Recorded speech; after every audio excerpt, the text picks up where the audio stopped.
So in this segment of class, we're going to be connecting the last two segments with really the work that you're going to do as an instructional coach in your building, and and so to focus on really improving practice.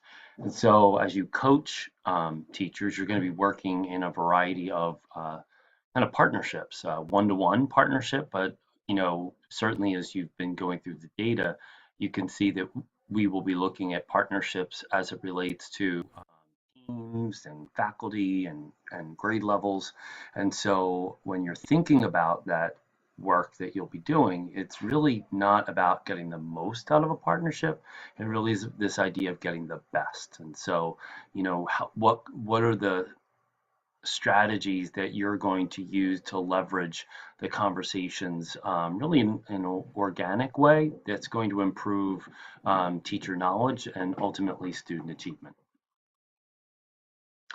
So we're going to focus on two specific examples really referenced in um, data-wise, thinking about two ideas of human capital, which we talked about earlier in the semester, and really thinking about in data-wise, which when they talk about improvement, it's not just about one-time deal; it's about continuous improvement, through the process.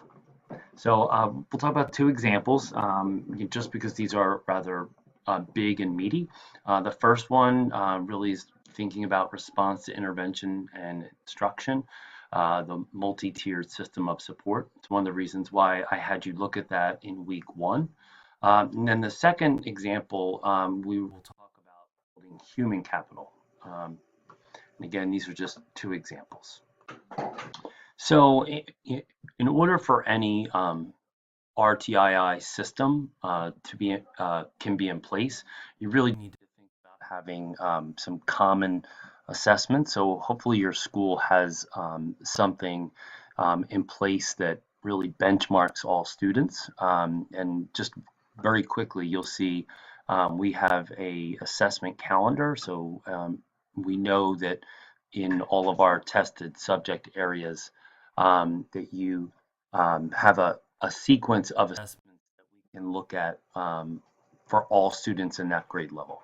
And so we have that for elementary. You can see there's certain times of the year we have FPs and high frequency sight words. And then we have one for our secondary, which looks a little different because we have CDTs, we have a common writing benchmark, study island for some of the other subjects. And these are really the bigger assessments that we give so that we kind of know what's going on. And so once you have your benchmark assessment, of course, that will get you the class or building data that you need. And so we've certainly looked at that in weeks two, really looking at that classroom assessment, and looked at the larger scale in week three, and certainly looked at the formative assessments um, this week, and really thinking about bringing all those together when you're sitting with a team of teachers and talking about instruction. And so I just did a Excel in Google with the color coding that you can see the scores for our students. And this is sixth grade, and teacher A, B, and C. There's three teachers in that school. And you can see their reading level. And by the way, 5.2 would be kind of the January benchmark. 5.3 would be the end of fifth grade benchmark. And 6.1 would be the early sixth grade benchmark. So there's typically three parts of the year when we look at that for reading level.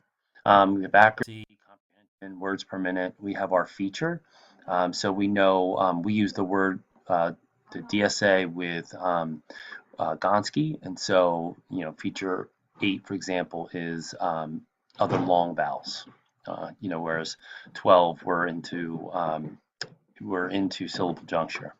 And then, of course, we have our CDT data. So the students are all sorted based on that criteria that we looked at previously.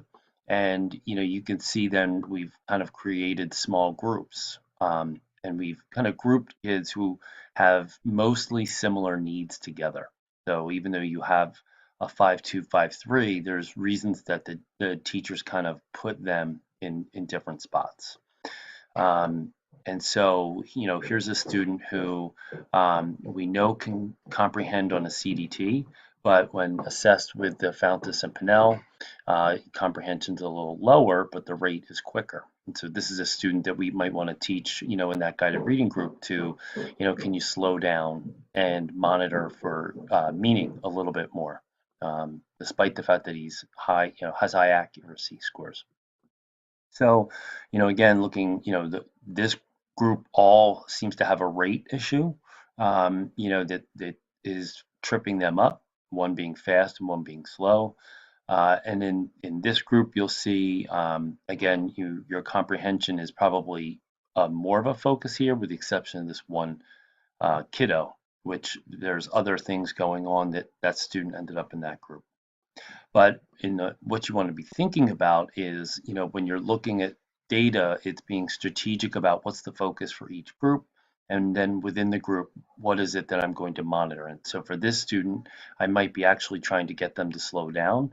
Whereas for these three students, I may be trying to increase their word knowledge, because it's taking probably longer for them to decode or read the words on the page. And that may be the area that's kind of holding them back. And by the way, students who are missing scores probably didn't finish it, because it's a lengthy test. And then we do just kind of get to the point where we stop them, and we don't keep testing them, because it's really not in their best interest to sit in front of a test that long.